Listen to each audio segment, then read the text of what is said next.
Heroes and Legends, Dynasties 2. Our story continues in the dimensions, where we head back to Mabo. There, we see the second of command of the country, Faulkner, walking with glee in his regal style outfit.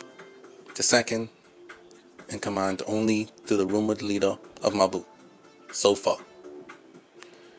Faulkner was a schemer, and he went towards his lord and bowed towards him.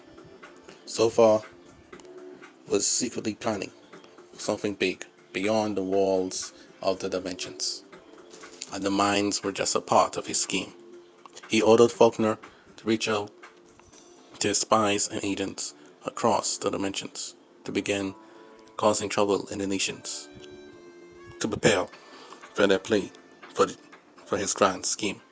Faulkner bowed and said, "Yes, my lord," and as he went out, he then closed the door behind him and smiled, knowing very well that the party was so soon going to begin. Elsewhere, we go back to our two travelers, Bastion and Hero, as they went forth towards their many travels in the Util Nation. The Util Nation was a powerful nation filled of heroes and a peaceful one. Hero and Bastion bumped into Jean. Jean was a knight of great caliber, but however, he was put in temporary house arrest for a crime he did not commit. Hero and Bastion visited Jean, as Jean had a task for them to go out and retrieve his lost staff he had lost in the forest. But unfortunately, due to his imprisonment, he could not go anywhere. And so the forces went out. They did what they can and got past a mighty giant who had the staff and was using it to pick its teeth. Bastion suggested setting fire to the big cave where the giant was. However, Hero said no. He will rampage through the fields and destroy everything. And so they waited until nightfall, while the giant was sleeping, and got the staff, and replaced the staff with a stick that was carved by Bastion that looked similar to it, which appeased the giant. And so they went, took up a night, back to Jean. Jean was pleased with the young hero's resolve and quick thinking.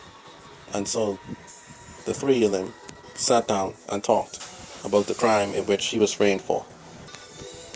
Jean explained that during his trainings he was framed. His spear, which his staff, which he let the two young men got, was said to be a murder weapon of a local criminal. However, Jean was a man of honor and of law and order. He would not just kill a criminal just like that. Seeing that he was framed and the government unsure what to do, they put Jean in house arrest to please the people, as the people said if he got away with it, then other government officials and knights could do whatever they want in the country, and they cannot have lawlessness from the government and from criminals. Hero was scratching his chin, amused. Bastion was like, "Such a great man like you, I sure you have plenty enemies who want to frame you. So what do you think it might be?" Jean, Jean was complex, but he had no leads. He heard of a man named Jean, Gen, who owns a weapon shop. He knows a lot about the streets, and so they first try with him. So the men went on to find this Jean. Jean was a weapons dealer, and he sold weapons to travelers and would-be warriors as they went on adventures to fend for themselves in hunting. Hero disguised himself as someone who wanted to buy some weapons, so he bought a much needed upgrade to his sword and a small axe. Bastion did likewise, and bought a spear and some goblets.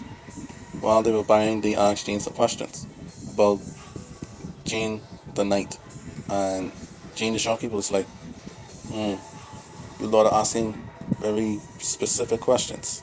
I'm not sure I should be talking to you. However, you lot seem like trustworthy young men. Follow me." And so Jean let his shop intern watch the shop, and the two young men went to the back. Jean explained a short crime syndicate that was out in the country to stir up trouble and frame government officials for crimes, thus bringing instability to the nation. Hero was shocked. Why did Jane come up with this sooner? Jane was afraid that he might get whacked. These were powerful people, and a shady man who might be hiding something and has high connections with this group was named Sani. If you find Sani, you find the truth, Gene said. And so he took the young boys and let them go out his back door so they wouldn't be seen. So Bastian suggested they go to the backwoods where the thugs hang up. There was a tavern there that he knew about. So Hero and Bastian went to this tavern. They saw big gangsters, thugs, prostitutes, and the scum of society all hanging around. These two young lads would stick out like sore thumbs. How would they be able to sneak in? Bastian said he had some clues ready. They're sharp, new weapons they'll have on them to make them seem like they're strong, bad men. And so, because they were strong, they went to their training and fighting beasts and disguised themselves with big fur, bare fur, and the weapons. They blended in. They asked for water from the barkeeper, and they looked around for a man called Sani. In the table across from the bar, Sani was making noise. He was drunk after losing so much money gambling. He cursed the people out, and he did not fight them because he was outgunned. Sani decided to walk away outside to sober up and go back home. Our two heroes went follow Sani along the way. Soon they reached a shack where Sani was staying, and he went to sleep. So the two heroes make camp not too far away and decide to confront Sani in the morning while he is sober, so they get accurate information. The next morning, Sani appeared before them as he saw this camp. He wondered who these young men were. He took their weapons and demanded who they were. Hero put his hands up. Bastian pulled the string. He had some traps laid out. Sani was standing on top of a net. The net went up, the weapons fell down, and he was entangled in the net and the tree. Now the two men had Sani right where they want him. And so they asked the shady character what exactly was going on. And so Sani confessed. But powerful people from outside the nation, he did not ask who they were because he did not want to be caught up in nothing too major or big. Said to frame the 19th. And so he did so. The pay was very good. But unfortunately, he lost half of that pay gambling last night. Plus, he was so angry. The two young men were very elated by this news. So they raced and took Sani to Reina. Reina was a governor general who was a keen military mind. She was greatly impressed by these young men and their determination to clear Jean of all wrongdoings. So Reina let them meet Devlin, who was the leader of civil duties for love for the people. His love for the people caused the people to really love him. And so anything he said, the people would believe. And so if the people heard from Devlin that Jean was innocent, but he was framed, the people would love Jean again, and Jean would be restored back to the famed night of honor and justice. Fast forwarding to other talking, Devlin spoke, Reno recommended, Jean was cleared. Our two young heroes saved a knight and his reputation. In all of this, the two men met with the president of Util. He was Ron Far. He had plenty good charisma, a charming smile, and always won elections. So much, but they didn't really have elections anymore. And so he rewarded the two men with medals and bags of gold. Hero was greatly pleased. He sent this gold to his mom, Bernicia, who was able to pay off her debts of her late husband and pay off on their home. Now debt-free and happy. Hero and his family celebrated. Bastian also took the gold home as well. He was very excited by this, and the two men celebrated for a time. However, they knew that their adventure was not yet over. The outside force was behind this. Why they would want to destabilize such a peaceful and benevolent country. They knew that enemies were out there, and the mystery of what really happened to Hero's father was still out there. So they took some of the gold, got some supplies, some horses and wagons, and set out on a journey to the next country to find answers. They left their homeland and went scattering about next where. There they would go to the country of Reggie Ark. Reggie Ark was ruled by Ruby. Ruby was just 17 years old, a kid genius who rebuilt the state with his own intelligent mind. He preferred debating and negotiating rather than war. It was ruled by a young teenager. They fought themselves. Still, they couldn't just walk up to the leader and say, "Hey, how you doing?" And so they laid low, looking for odd jobs and requests to do, like they always did, in order to get by. And sooner or later, they would run into various characters, leaders of the nation, like the head of the security forces. She had a good sizable force, because Reggie Ark did not have a stable army, but because of their peaceful scientific stance, they had something like a defense force. Her name was Celia. She headed the security forces, but her forces were lacking funds. The boys had plenty of money and plenty of gold, and so they lent her a loan by exchange that she'll introduce them to the heads of the country so they could get answers. Selena was impressed by these two young men and decided to give them a personal tour of the nation and everyone that was most important. So she went and introduced them to Galvez in a giant suit that they had. Galvez was a geologist. He was very impressed by Ruby and was wary of another top scientist in the land, but was more jealous of Ruby than anything else. But still, Galvez was very impressed and had the young boys assist him in tagging the animals with anesthesia and being able to treat the animals that were sick. After learning much more about animals than the boys would care to realize, they moved forward on to Eon. He was a biologist who studied flora and fauna in the new dimensions. Leon was a person who wanted to use these new flora and fauna to build medicines and other chemicals and spices for food, medicine, cleaning, and the likes.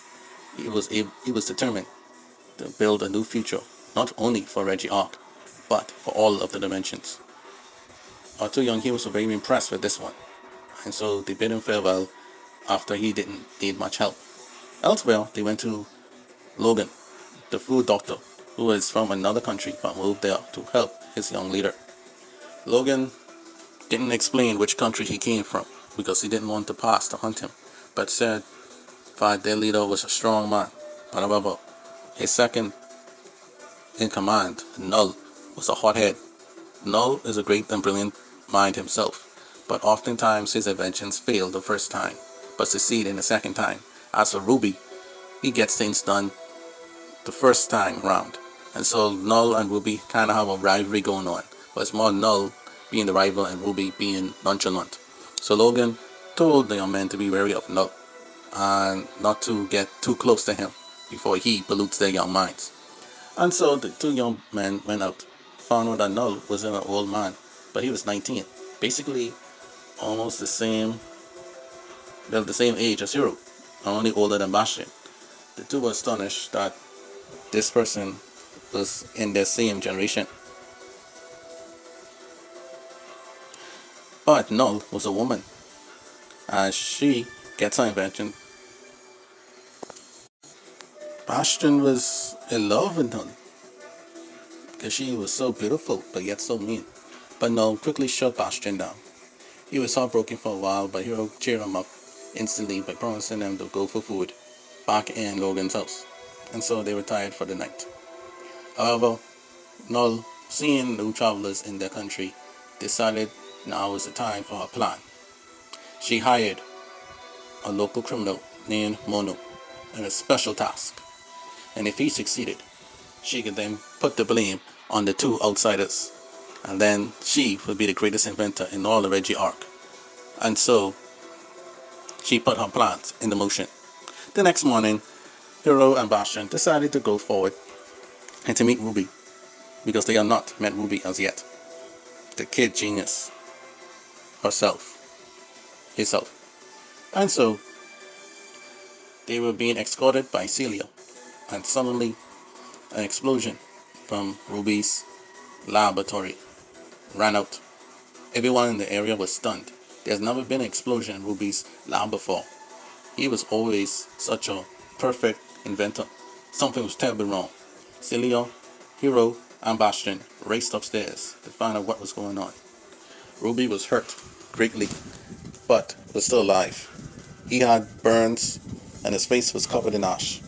His latest invention, when he was trying to create cure a machine that would produce cures for known diseases and curses around the dimensions he was working on. It was going to be his prized experiment, but it was no more. They visited Ruby in hospital. The two decided to go out on the tavern while Celia and Galvez and Logan investigated. Null, on the other hand, worked in the lab to work on the experiments while Ruby was in hospital. Null began to use Mono to spread rumors of the outsiders sent by another country to cause trouble and to kill Ruby, as Ruby was a threat to them. The rumors spread and heard the ears of Bastion. Bastion was shocked. They never even met Ruby, let alone know where Ruby's lab was to sabotage Ruby. Things were not adding up. It didn't make sense. But someone, somewhere, wanted to put the blame on them and get rid of Ruby. Hero suggested that it might have been Null, who was jealous. Bastion, still impressed by Null's beauty, said no way, she couldn't hurt a fly. She might be a little mean, but she wouldn't go that far, would she? However, the men had no leads, and the rumors were getting louder. Soon, if they don't find the real culprit soon, they might be locked up. And so they race around to find any clues that might lead them to a connection.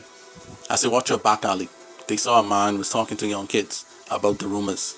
And so Hero went to ask the man a question. Say, you, sir, please, can we talk with you? The man got spooked and began to run. Bastion then ran to the other side of the block while Hero gave chase. Bastion then waited on the corner while the man ran, and Bastion then got a stick and hit the man in the face, causing the man to fall down. Hero and Bastion then took the man to the back alley and questioned him. The man's name was Mono.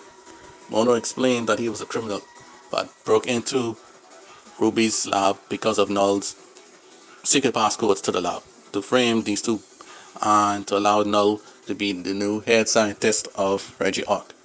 The two boys were stunned. Bastion was heartbroken the most. Hero's suspicions were correct, and so they took this criminal to Celia. He confessed his sins because although he was a criminal for hire and he did it for money, Ruby made a cure for a serum that healed his mother. So, in a way, Mono was kind of guilty for what he had done. I was thankful to God, but Ruby was still alive. And so, the three, Celia, Bastion, and Hero, confronted Null. Null was stunned. How in the world they figured out her plan? Still, she had a ray gun and began to blast the three of them, trying to make her escape. However, as she was about to jump from the window to escape, the defense forces were outside. Null was surrounded. Null had no choice but to give up. And both Null and Mono shared its jail cell together. Our two heroes once again solved a puzzle, but it was similar attributes as the one in their own country. And so the two of them finally met Ruby, as Ruby was good enough to talk to them. He thanked them for helping him and his nation and preventing innocent people from going to jail, and worse yet, rumors to spread to cause a war. But however, Null's jealousy was in so extreme that she would be forced to kill him. She might have got encouragement from some other outside force, just how the criminals in Util country got encouragement from outside force. Knowing that it could not be Null, they knowing that something was not right, and so they moved forward to the next country, going westward, because they couldn't go eastward because of a bad storm. So they went to the land of the elves to look for more clues and to figure out who or what exactly was making all these disturbances.